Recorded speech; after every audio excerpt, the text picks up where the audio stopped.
Alright, we're doing it. We're doing it, we're killing it. It's about goddamn time. I know I've been, like, not... see, she knows. She knows! She knows the terror that lies within my phone. I forgot. Oh. Can't get my camera to work with YouTube live streaming, and I don't think Twitch would allow me to just sit there and stream this terribleness. So we got 3 chapters to go, folks, and we're just gonna bang it out. I'm sorry that I pumped everybody up for a live stream and did not deliver. Oh my god, I forgot how much I hated this shit. But maybe it'll be better once all of this crap is out of my system. It needs to be purged. Alright, chapter 22. Ready? 86% of the way done. We're gonna do this. It's gonna be a long-ass video. I am warning you now. Chapter 22. Unpleasant. A word that doesn't even begin to do our current situation any justice.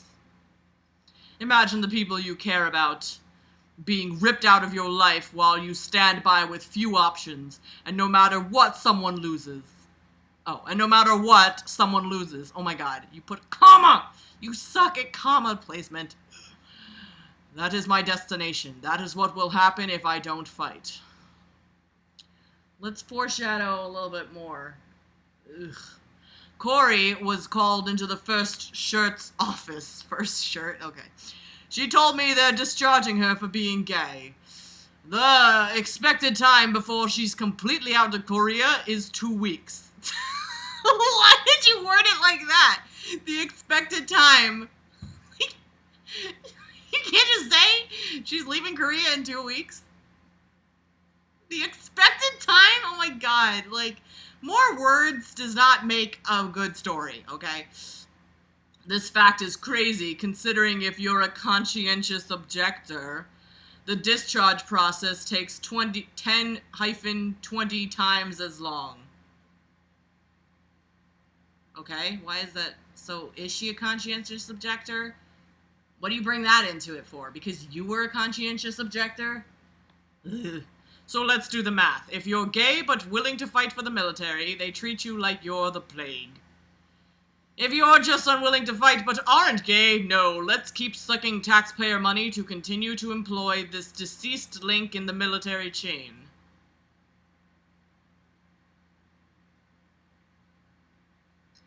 I'm more interested in itching my ear right now. Let's take a person who has no will to fight, who's given completely up on their role in the military and stretch out their stay. You know, Greg, if you're so fighting for justice all the time, why don't you get off your fucking ass and do something about it? Instead of just sitting there, just grumping at everything. He's just like, oh, this sucks, this happens, crotchety old man. But he doesn't do anything about it. He's not championing for gay rights in the military. Like, you know, I mean, now that Don't Ask, Don't Tell has been appealed. I almost repealed? I don't fucking know. Repealed. I don't know. I'm so burned out. My brain doesn't want to function anymore. You know, he doesn't do anything. He doesn't try. He just hopes that his minions will do his fucking bidding all the time. He just, like, says something and then hopes that somebody will fucking hear his call and be inspired. Now, if you're completely willing to serve your country and fight, but simply have a preference for the same gender, sorry, we have to boot you ASAP. This is standard military logic. Isn't it horrible, guys? Corey came to me crying the other night. I was alone in my room, losing myself in music, when she approached me with countless tears running down her face. I took off my headphones and listened to her say, Arthur, I don't know what to do. I don't have any plan. I said, well, no matter what, Corey, I'm here for you. I always have been. Like, that's not comforting.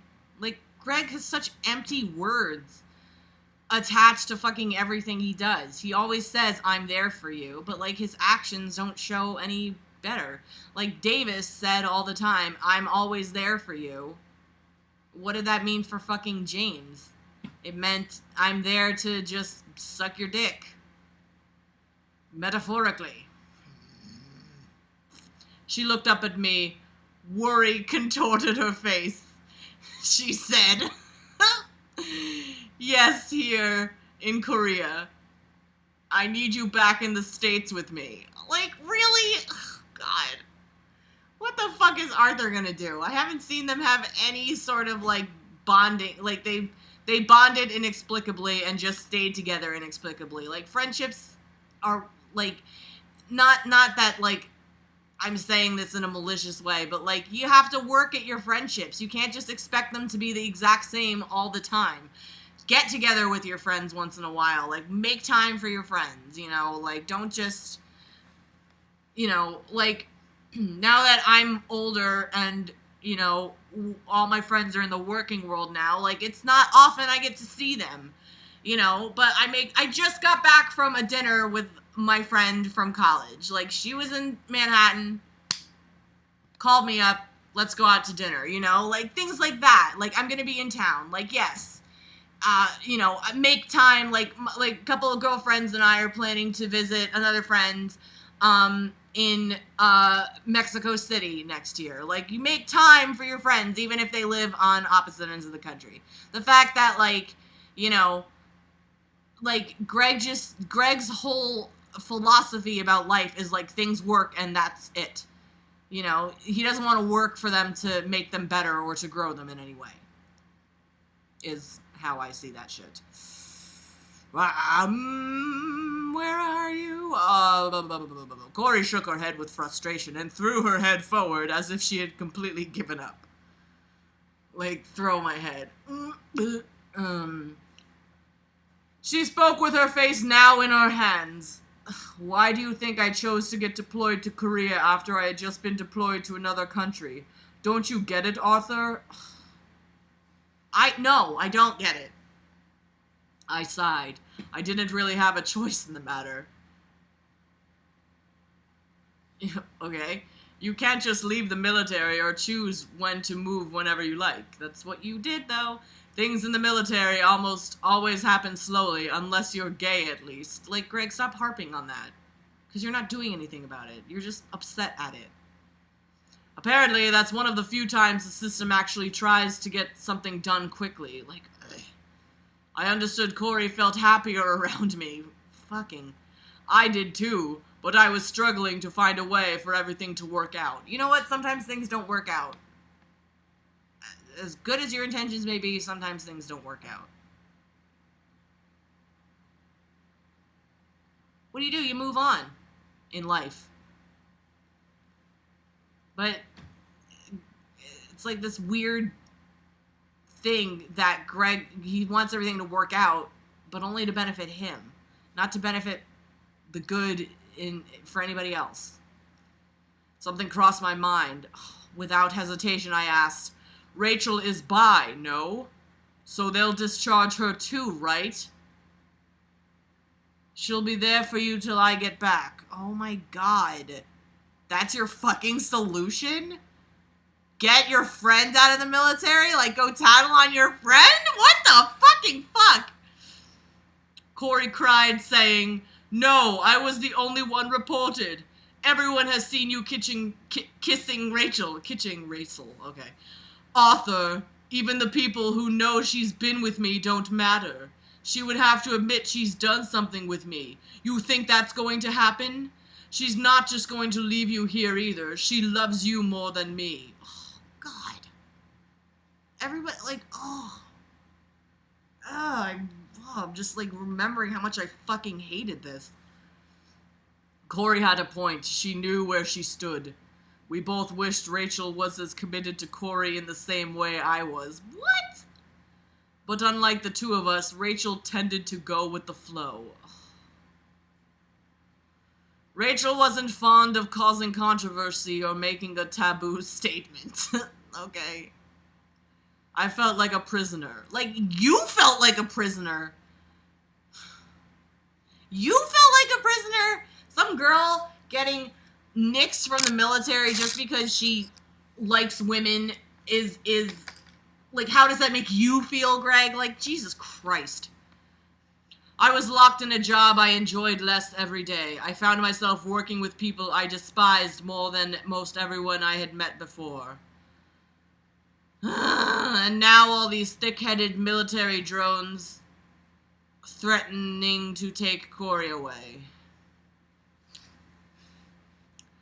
Corey, did you tell the shirt you were gay? She replied, no. The way that this is, like, set up, it sounds like she said, did you tell the shirt you were gay?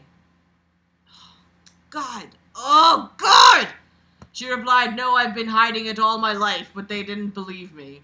It's not even just about Asher seeing me holding hands with Rachel anymore. The shirt says they have too many witnesses saying I've been trying to kiss random girls, and others saying I came out to them, which is a total lie. Like, just, like, everybody around Greg is just has persecution complexes, it seems like. I asked Corey to tell me all the people who reported her, and she said Asher went to the shirt with written statements from him and his 3 friends. Oh, great. Now Greg has to deliver some ass-kicking retribution, which he will no doubt get away with. When Corey told me this, I felt a burning inside my chest. This was blatantly malicious. Okay. Austin & Asher couldn't physically beat me up, so they're trying to rip me away from someone I love.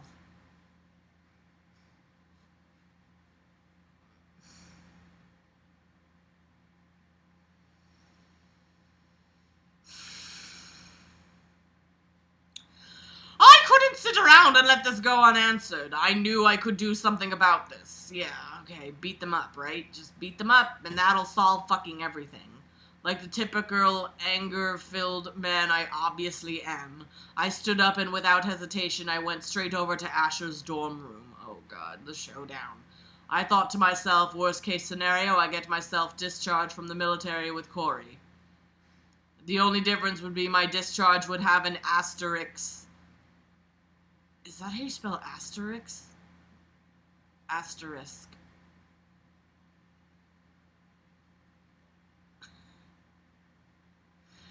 A-S-T-E-R-I-X. I never have to spell that word. I think it's with a C-K. Asterisk. I'm sorry. I need to know for my own. Asterisk. It's an S-K. Asterisk. A-S-T-E-R-I-S-K. That's how I thought it was. Why would I think C-K? Oh, hello. He put a fucking X at the end of it. Asterisk. I knew that wasn't right. Next to it for assaulting Asher. This time my actions would come without the guise of self-defense. So LTCOL Hoss would have no way to protect me. Oh no, Greg, you're gonna do something. Oh no. Like something that, you know, would be no... Sadie! I don't know what she's playing with.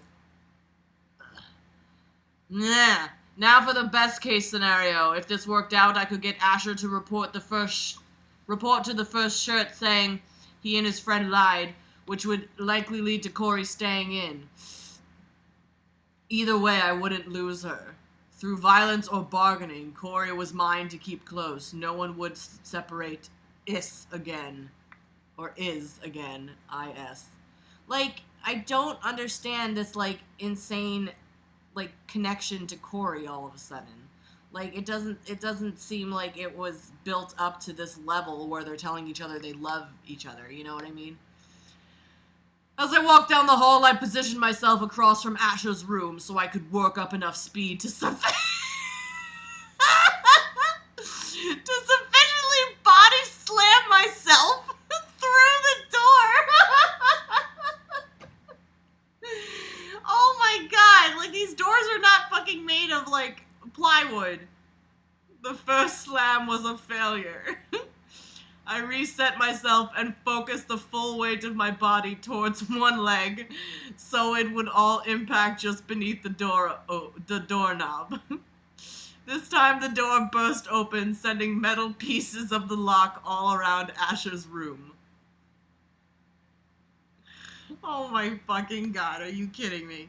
Asher sat up in his bed and screamed, "Seriously?" as I walked towards his half-clothed body. Like, he didn't get up with the first time you slammed your body into the door? Okay. His nerdy desk job-looking roommate yelled, I'm leaving now." The nerdy roommate's fast-paced walk turned into running when I pulled out my combat knife, pinned Asher down, and pressed the tip of the knife to his throat. Either way, you're gonna get reprimanded for fucking threatening somebody with a fucking knife, you idiot. Also, how did Asher not get any sort of chance to fight back? Like, he sat up in his bed and he didn't get out of bed and try to subdue this maniac. I said in an deep and sincere tone, "Asher, I'm going to tell you this once. If you don't comply, I'm going to push this blade into your neck so fast you won't even have time to regret your decision." Ugh, okay. Asher didn't look afraid. He didn't even seem phased. Phased. Phased is F-A-Z-E-D. I'm pretty sure. I want to double check. I don't want to look stupid. No, yeah, F-A-Z-E-D. Yeah. Why, like, I don't need to be second guessing myself. She was not phased by his show of anger. Phased was like materialized. F-P-H. As he stared back at me, a smile slowly crossed his face. Asher said in a mocking tone, "You love your dirty little airman oh wait, he's Southern. You love your dirty little airman Cora Jeffrey so much.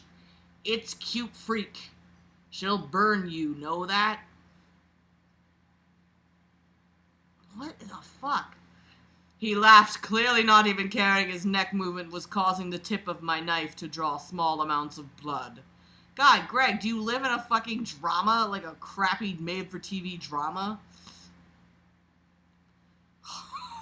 As my knee pressed down on him, frustrated by his sociopathic response.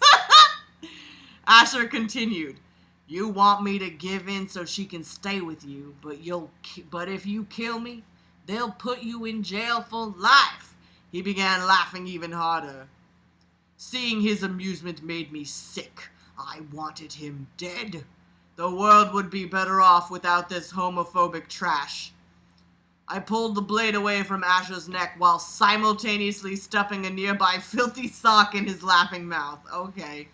Sure, I'm sure you did that. Still having his arms pinned down with my knees, I lined the knife up with one of his teeth and began smacking the butt of the knife handle with my fist.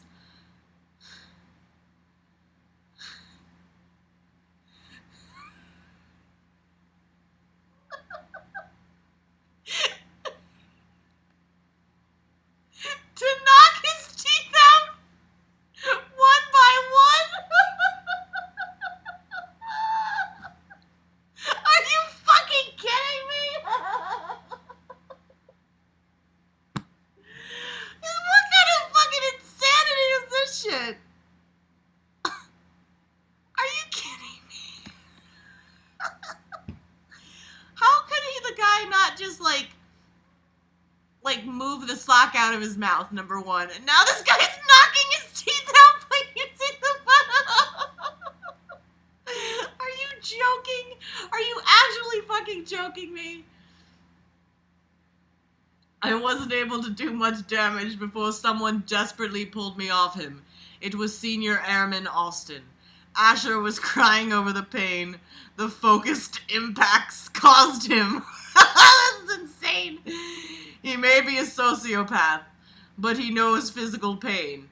It was my pleasure to see him suffer. Yeah, okay, you just called him a sociopath, but you just said you took pleasure in watching him suffer. You're quite the sociopath as well, sir.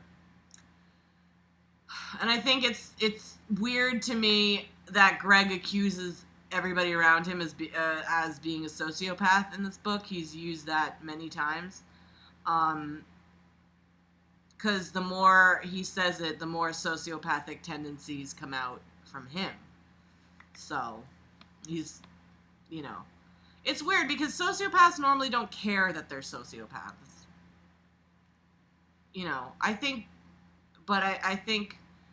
maybe Greg isn't a true sociopath. Maybe he just has sociopathic tendencies because he seems to, you know, he seems to care that people call him a sociopath.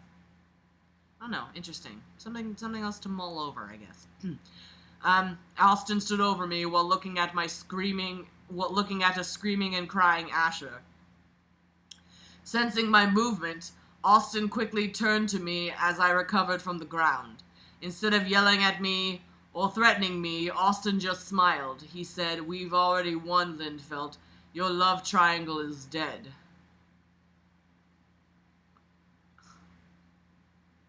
Okay. I'm not a mindless, logic-immune nutcase. Yeah, you are. I knew he wasn't entirely wrong. I had lost. There was no way to get them to all tell the first shirt they lied. No, because you fucking don't use your words. You didn't use your words. You just came in and held a knife to somebody's throat. Yeah. Both my initial options were failures. I felt like the only thing left for me now was to accept I was on fire and let the flames consume me till nothing remained. Good idea. Expressionless, I returned the somewhat bloodied combat knife to my belt. Without further discussion, I walked out of the room backwards, so I would remain facing the two mutually hostile airmen. Yeah, that's what it means. You're walking backwards, so you can obviously get a good look at them. It looked stupid, but I was constantly trained to never turn your back towards the threat. My violence is a cry for help. Violence most always is. I'm a desperate man on the path to nowhere. I can't lose Corey. I don't want to lose Rachel. I can't win. Oh no. Maybe that's a sign that things are not working and maybe you should try a different method. Right? He won't. But, chapter 23. Oh, 90% of the way done. Oh my god. Oh, god. Oh. Alright. Let's do this. Corey has very little time left before she leaves Korea. Asher and Austin have been off the grid since I made Asher bleed. They both refuse to report me to anyone because they know the LTCOL is on my side. Ugh. All I'd have to do is tell them about harassing my loved ones, and he'd sign off on most any response I chose to take. We're protectors, people who are responsible for the safety of others. We tend to understand one another. Okay, sure. People like us hate people like Austin and his crew. The more they suffer, the safer we feel. Ooh, okay. Why? Because they figured out that you're a fucking insane person? So the more that you beat up on them, the safer you feel? Oh, strange. Corey and I were posted together today. We had the normal duties of watching the fence, controlling entry to the base, and somehow staying awake in the process. The usual boredom ensued, but being with Corey was pretty amazing, considered we were able to just talk most of the day away. How come he doesn't use the word of, ever? Like, he always, misses words, like stupid little words. He misses them. Because of what was going on in Corey's life, they wouldn't even let her have a weapon anymore. They said her being discharged soon made her less likely to be responsible with weapons. Okay. The statement made absolutely no sense, so I assume it can only be standard issue homophobia.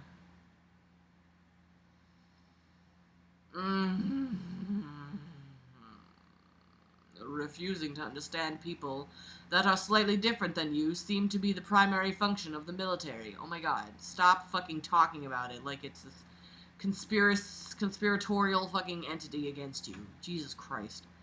I was always counting the days till I was done with all of it and could be a civilian again. Hey, remember when he said this is exactly where he needs to be? And then something out of the ordinary happens that he doesn't like, and he all of a sudden just hates it. Oh, God help me. God help me get through this. I'm wearing my Cartman boxers. It says whatever, and then on the butt it says I do what I want. And a picture of Cartman, of course. It's not just the words. We hadn't seen much of Rachel that day. She actually had been distant from me due to how much time I was spending with Corey. Yes, I'm in love with Corey. What? What? Okay. And yes, she and I connect on a level that I've never experienced. We don't have to sleep with each other to have a meaningful relationship. Wow, you figured that all out on your own there, Einstein? People don't have to fuck in order to have a meaningful connection with each other? Wow! No way! God damn it. Corey even slept in my room a few times recently. I never felt more at home. I think Rachel understands why Corey and I were clingier than ever. You think she does, but maybe she doesn't. You're not letting us know anything about Rachel except fucking your thoughts about it. How she feels. We had basically given up on fighting her discharge. It felt like we were saying goodbye, but refused to admit it. Every day hurt a little more. Every day we squeezed each other more tightly than the last. Like, I'm not invested in this relationship at all because it came out of nowhere, number one. And it just, like, there was no development to get to that level. Like, he tried to kiss her, and she's like, no, don't, that's gross, I don't like you. You have a wiener, and you're nasty, and you kill people and tear out their eyeballs. Like, and then she says she loves him, and then she hooks up with the girlfriend. Like, it's just so disjointed. It's just so stupid. This is not character development by any means. Oh my god, I have so many pillows on my bed. Holy crap. Oh, turn the page. Okay. Rachel wasn't interested in getting discharged despite her saying she loved us. Like, okay. I think she wanted to ensure she got all the benefits of being in the military so she could attend college after. Or so that's the gist of what she explained to both Corey and I. Thank you for giving us more insight into Rachel. Oh god, I'm sleepy. Oh god! Oh, 91% of the way done! Our three-way relationship is as I described. Rachel just wasn't in the same place as Corey and I. Okay. We both saw Rachel romantically, but that's totally different type of love. Greg, you don't know any other type of love. You just don't. You just don't. You don't get that what you're having is like a friendship love because you keep harkening back to fucking, well, we don't sleep together. Like, that's not what love necessarily has to entail all the time. How Rachel felt for the two of us just wasn't as strong as we felt for her or each other. For some people, the most important person in your life is whomever you make them. For other people, their top priority is always the person they see in the mirror. That's what you do. That's your top priority. Oh, I'm so sorry. We didn't love Rachel less for it, but this aspect of her personality did create a distance between her and us. Like, what aspect of her personality? Like, what? What? You didn't explain it. So what does this all mean? There will be no assault. I can't attack someone just to get myself discharged now. Rachel has decided to remain publicly heterosexual. She wants to fit in. Meanwhile, Corey and I just want to be free. We don't care anymore. It doesn't matter what happens as long as we still have each other. It's like, this seems like you're not going to have each other. Shortly. Oh, I'm sleepy. She's gonna leave. And you're gonna have to move on without her. Until you have a chance to reconnect again, if that chance ever comes. It's just as weird to me that, like, you know, Greg goes insane when he's by himself. Like, he can't do anything without cleaving onto somebody in one way or the other. And he doesn't get his narcissistic supply enough from his fans. It has to come from another person that is physically there with them. Him. You might have wondered why I didn't say I was gay to the shirt and gotten discharged as well. Like, I didn't think of that at all.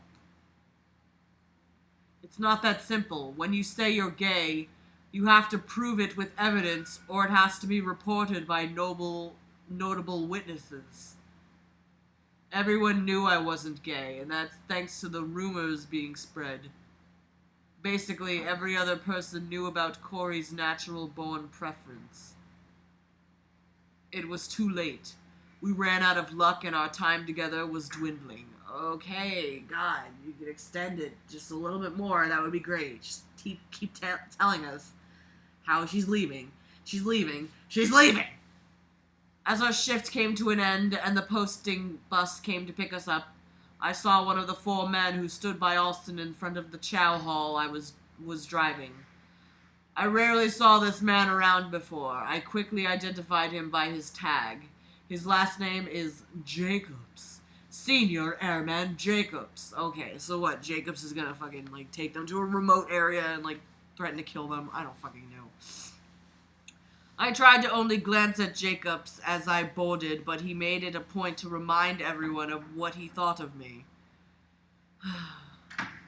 He screamed as I walked to sit with Corey on the posting bus. Behold, skanks and gentlemen, the Colonel's golden boy / eye-pulling psychopath. All hail. Silence overtook the area as he sat there like a fool, clearly expecting applause, or at the least laughter. Problem was, the bus was full of people who had just worked a long shift. None of us were amused. Don't lump yourself into people who just worked a long shift, because you didn't, and you're stupid, and I don't like you. Later that evening, Corey and I all ate dinner at the same restaurant we usually did. Rachel said, "So here we are, almost time to say goodbye." Like, what a dumb thing to say. Like, that's such M. Night Shyamalan dialogue. Corey sarcastically replied, "Well, at least after this, 2 of us will still get laid." Oh, for fuck's sake! God damn it, you can't go one conversation without bringing the fact that you're fucking this girl into it. God damn it, shut up! I sadly smiled at Rachel and tried to reassure Corey. How do you, like, what's a sad smile? Like, how do you sadly smile at someone? Like,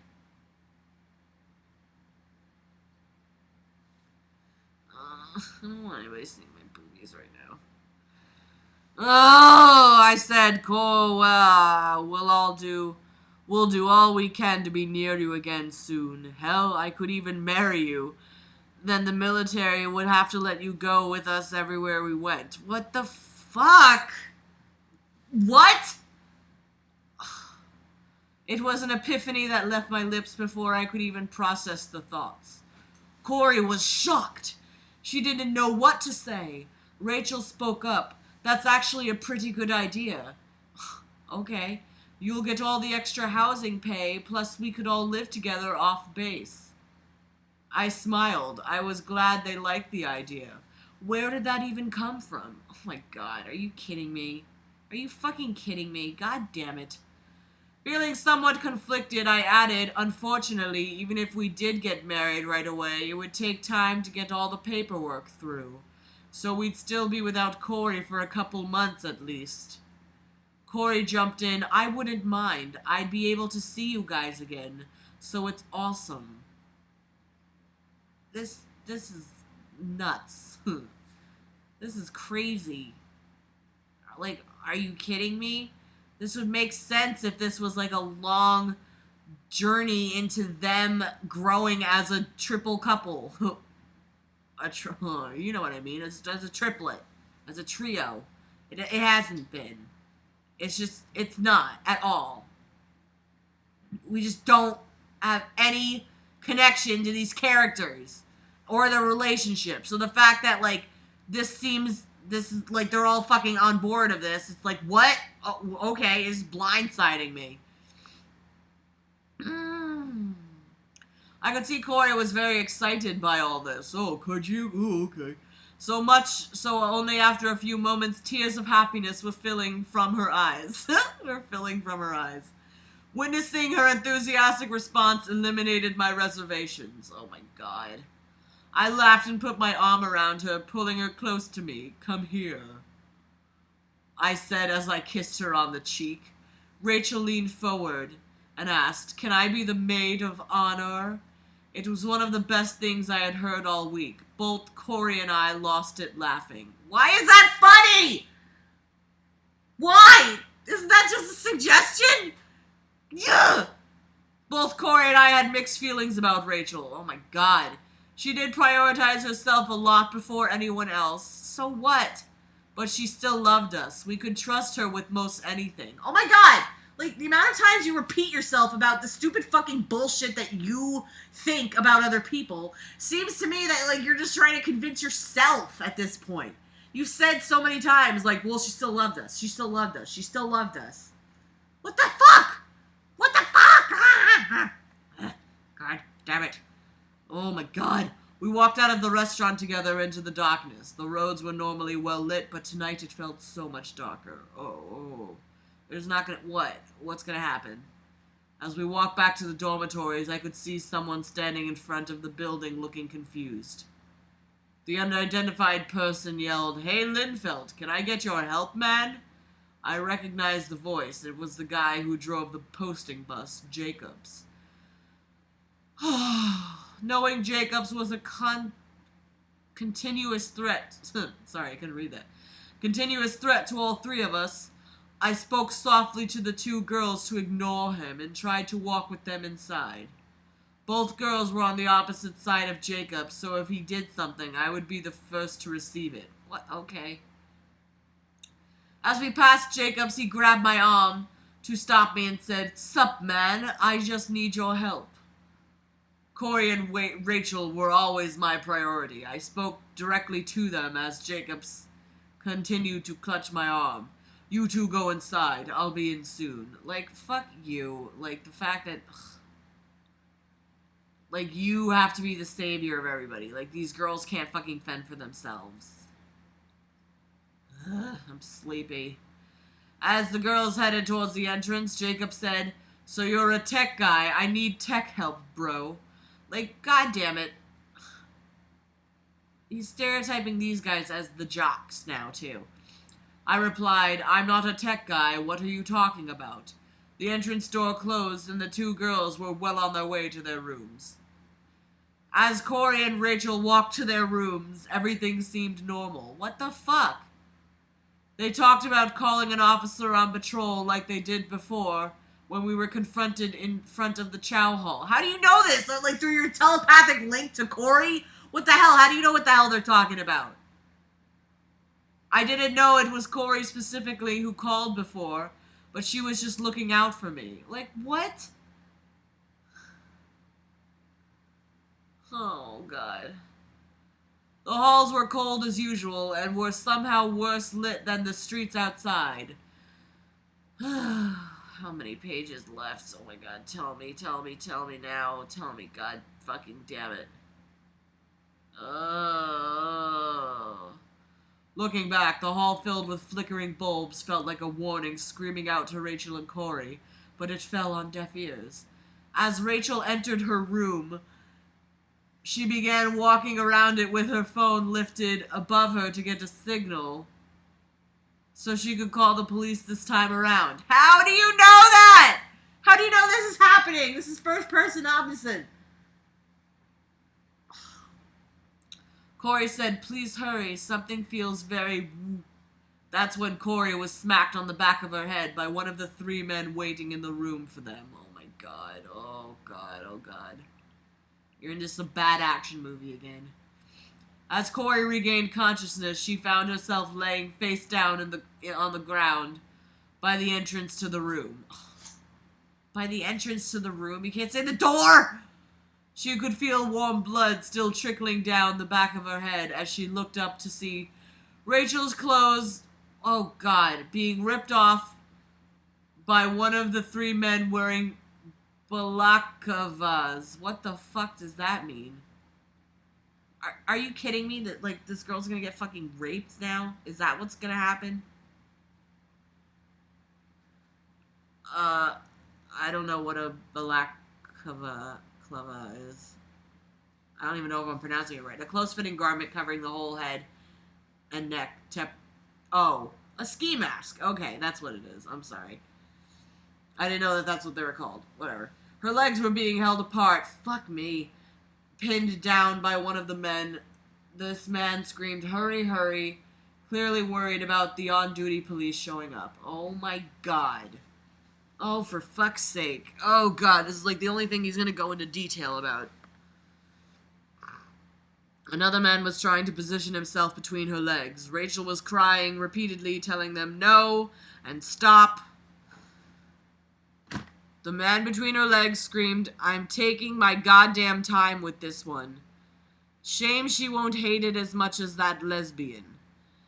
He laughed maniacally as he unbuttoned his pants with one hand while holding a hatchet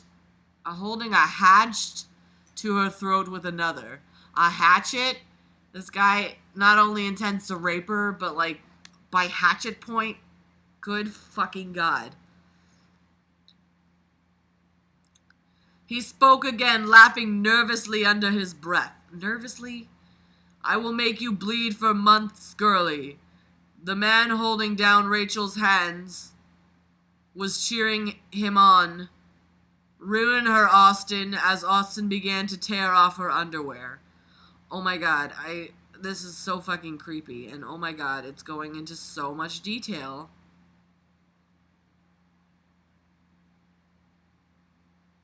Corey was completely frozen and remained barely conscious.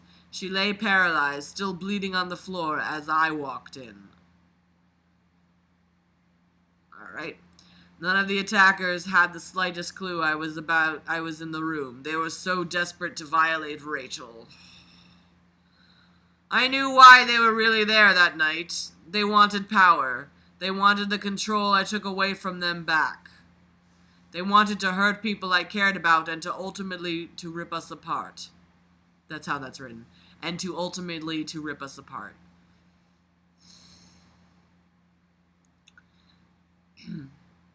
So when other people commit violent acts, it's bad, but when you do it, it's totally fine. Right? That's what I'm gathering here. I could never let this happen to my girls. To your girls? Sure.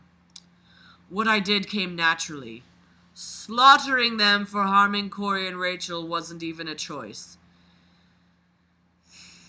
It felt more like an instinctual primal response. Oh, look what he's doing. He's comparing himself to what animals go through to justify his own actions. What he was condemning people for in a couple chapters ago. I would have stopped to help Corey, but there was no time. Rachel was their target right now. I walked past Corey and unleashed every bit of anger I've ever felt on them. The first person I killed was the man holding Rachel's feet. He was no doubt one of the 4 who stood outside at the chow hall. It was fairly easy cutting open his throat. Oh my god. Oh my god, it's still going about cutting this guy's throat. At first the blade didn't quite dig in due to it not being too sharp and lacking a serrated edge. Ugh. To compensate, I took the tip of my knife and forced it into the side of his neck before he could even react. Oh my god. Oh, I intentionally... Wow. Oh god. I intentionally faced the blade away from his spine so I could slice outward. Oof. Oof. Once the first drop of blood left his fresh wound, the rest of his neck followed without resistance. Oh, God.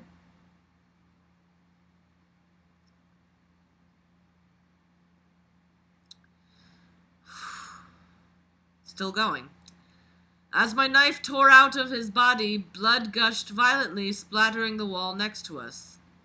He went down so easy. Oh my God, I'm fucking like shaking. His only concern now was keeping the blood inside his body, but from the way I cut him, he'd be dead before your average commercial break. What a pathetic waste of human life. I just did the world a service. The seconds he spent bleeding out on the floor were too good for him. Sadly, there was no time to enjoy watching the blood pour out of him or contemplate his wasted life. I had to move on to the next one. Oh my God. This reads like a fucking serial killer manifesto.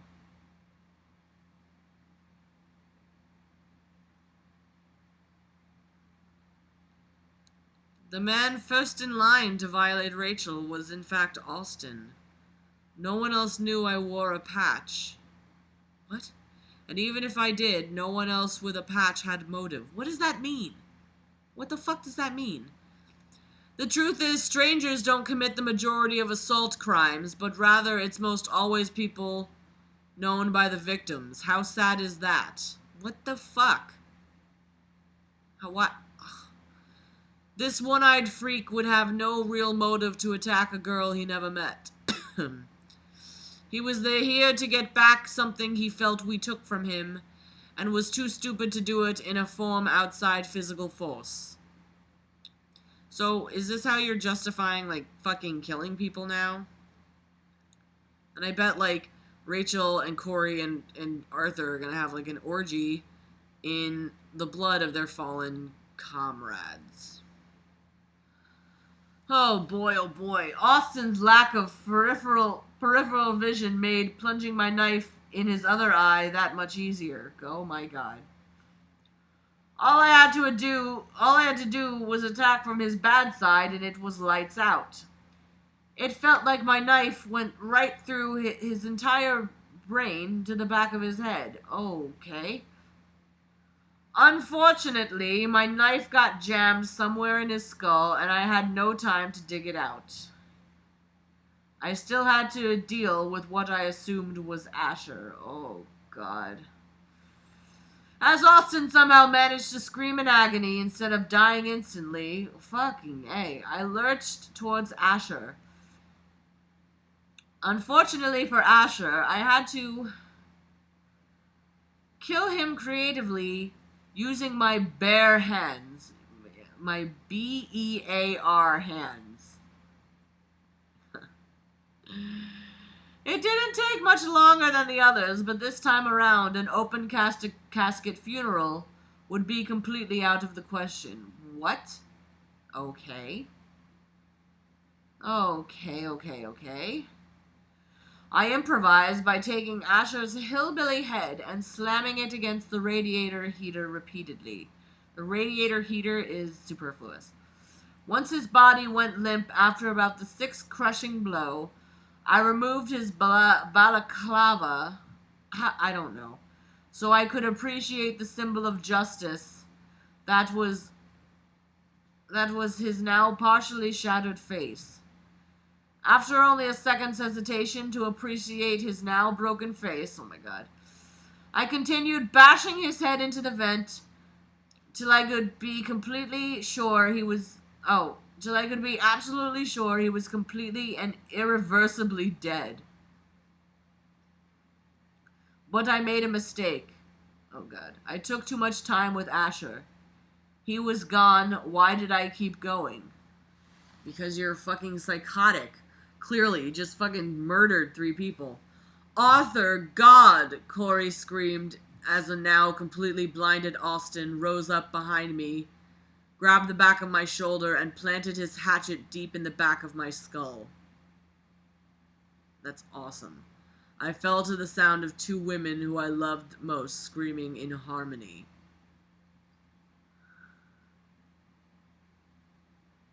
Oh God. Alright, here's the last chapter. At this point, you might be wondering how I could possibly write this much in my journal after this happened. How did I suffer a fatal blow and live to write this? I didn't. I'm able to write this because I'm not Arthur Lindfeld. Arthur Lindfeld died before the last entry was ever written. My best friend, the most important person in my life, spent his last moments doing everything he could to save us from those men. Arthur loved us to the very end. What is this, your fucking, epitaph? Fucking epilogue? Fucking what was written on your fucking headstone?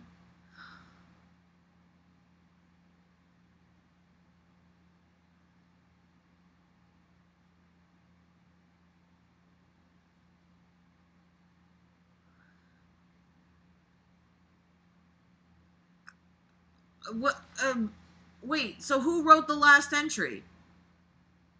How? Did Corey and Rachel write it?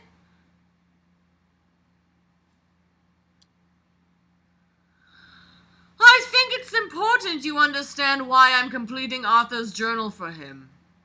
For some time now, he shared all the details of his life with me.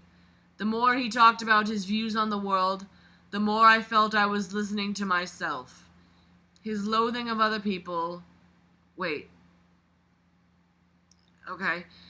Hang on, let me get in a better position to read the rest of this insanity! God damn it! What is that? Oh, it's my leg. Okay. His loathing of other people, his hatred for his parents, his willingness to let only a select few others in. Arthur and I were each other's home, our sanity. The difference between the two of us is I'm not a leader, he is. Yeah, sure. Many call me a survivor in the sense that I avoid conflict. I worry about upsetting people, and I normally avoid trouble when it's an option. Arthur was very different in that sense. He never cared about who he upset. He had no filter, and I loved him for that. He was honest, God, and fought for everything he stood for till his last breath. I'm finishing this journal because I know it's what Arthur wanted. It's not just some assumption on my end. Being in the military makes you think of death a lot. When you can be deployed at any moment, you tend to think about what happens after you die.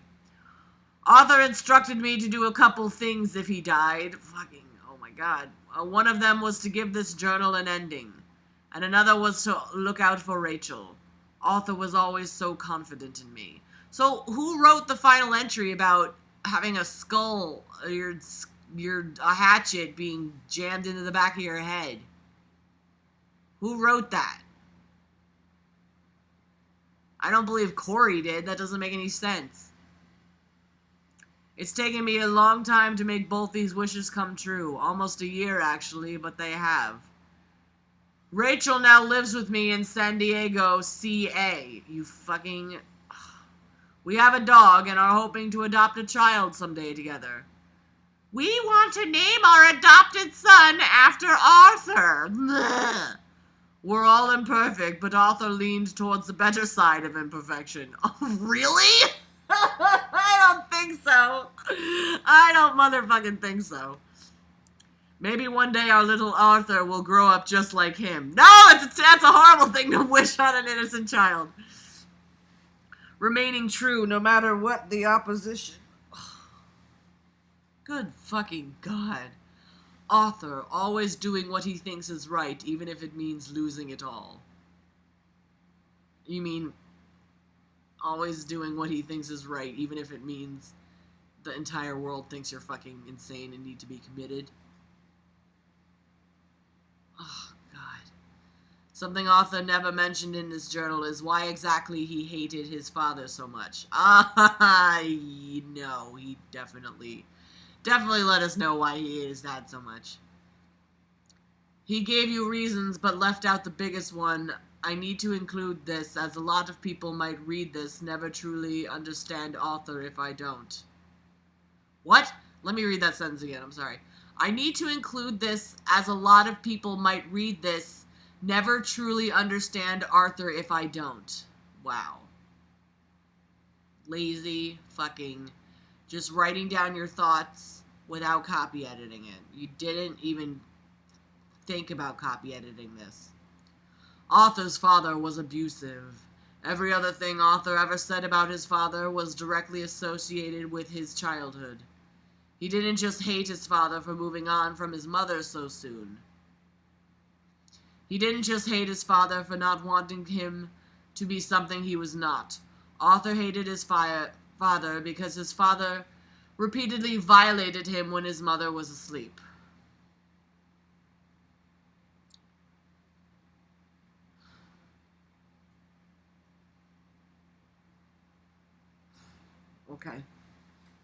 Okay. Arthur hadn't even reached puberty when it began. The abuse went on for years. The fact that Arthur didn't kill his father for what he did to him is beyond me. If someone abused a loved one of Arthur's like his father abused him, nothing would have stopped him from enacting his version of justice in the most violent way possible. What, I'm supposed to be fucking clapping right now? Am I supposed to be happy about this? This is, wow. Arthur told me he couldn't remember much of this, but when he went to the therapist LTCOL Haas sent him to, some of the information came out of him. When he admitted parts of what happened, he began to understand why he always imagined his father's face when he physically hurt someone. So why didn't Greg ever take his own advice and, like, go get therapy, go get help with this? Oh, 98% done. Oh my god, I'm so tired. I want to go to sleep so bad. Oh, I've been here for almost an hour. Blech. Arthur told me how much he enjoyed seeing the trainer in the red man suit suffer when he broke his ankle. Even killing the men who were trying to violate Rachel must have been a reflection of what he wanted to do to his father. Like, Corey, what are you playing fucking, like, this is just all speculation at this point. There's a lot of fucking things wrong with this kid, yet you loved him. Okay. I wrote about his last moments in the manner he would have written them. Oh, okay, so she wrote it. Still, okay. I understand his anger. We both suffered at the hands of others. We both wanted to make things right. The means to accomplish peace weren't as important to him. Nevertheless, Arthur always liked to transition from casual journal to story mode. Oh my god! So I'll tell you about what happened just after Arthur passed from my perspective. Oh god. Oh god. Oh my god! I hate it! Why won't you end? As I kneeled before the bodies, Alright, let's do this in Southern Belle because it's Corey's perspective. As I kneeled before the bodies, I clutched my blood-soaked head. Watching my best friend die at the hands of Austin was the hardest thing I ever had to go through. It was hard, you guys. Watching two people be killed brutally was hard. In movies, people often die right away, but Arthur gently shook on the ground. He was still blinking. His eyes looked off towards the wall as if he was looking at his own ghost. It was a stare unlike anything I had seen. Well, I would hope so. How many fucking people do you watch die from a fucking hatchet wound to the back of the head, Corey? Immediately after Austin delivered the final blow to Arthur, he screamed, "You should have known. Stayed in your place. You should have stayed, you..." What? He was barely functioning with the knife still stuck in his head. While Austin was able to survive Arthur's blade, he remained completely blind. A knife in your eyeball? might do a little bit more damage than letting you survive, sure. Austin clearly couldn't even sorry. Austin clearly couldn't even process that there was a knife stuck in his head. He seemed to only recognize his struggles to speak. Oh, what? His brain damage seemed so severe, I didn't even think he knew he was blind. Like, everybody in Greg's world just, like, is able to speak for other people. As Rachel and I crawled towards Arthur, Austin stumbled out into the hallway, where he quickly passed out. There were more dying bodies in the immediate vicinity than living ones at this point. Rachel kept kissing Arthur on the side of the face, saying, "Thank you, Arthur. I love you. I love you." I wrapped my arms around Arthur's lower body, hugging him, soaking his legs in my tears and blood. Fucking what the hell? I didn't have the strength to share any loving words like Rachel. I could only cry as he faded away.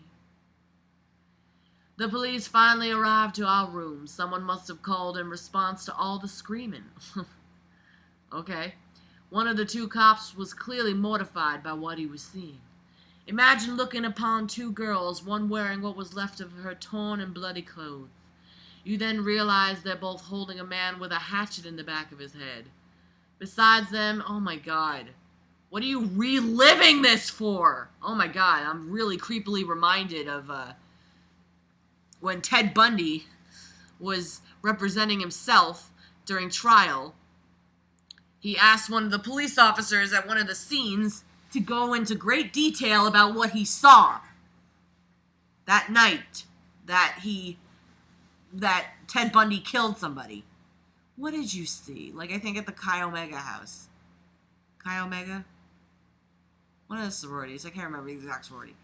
So during the trial, Ted Bundy asked to go back into great detail about what the crime scene looked like, because he wanted to relive it.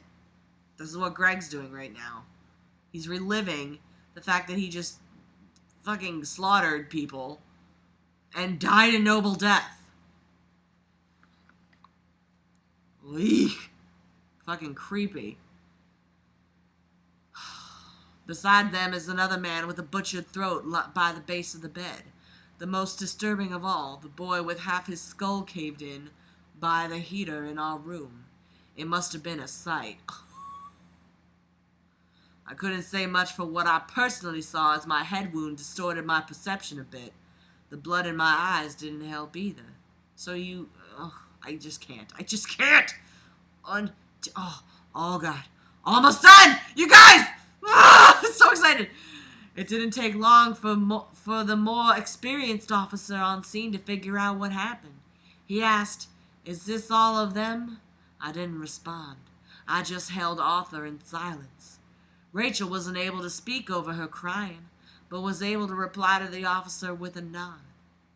The officer outside asked, "Is the beat-up guy outside a part of this?" He must have been talking about Jacobs, but neither of us had the strength to respond to the officer any further. I don't have the strength to respond to this shit any further. I just want to finish this and then go to bed.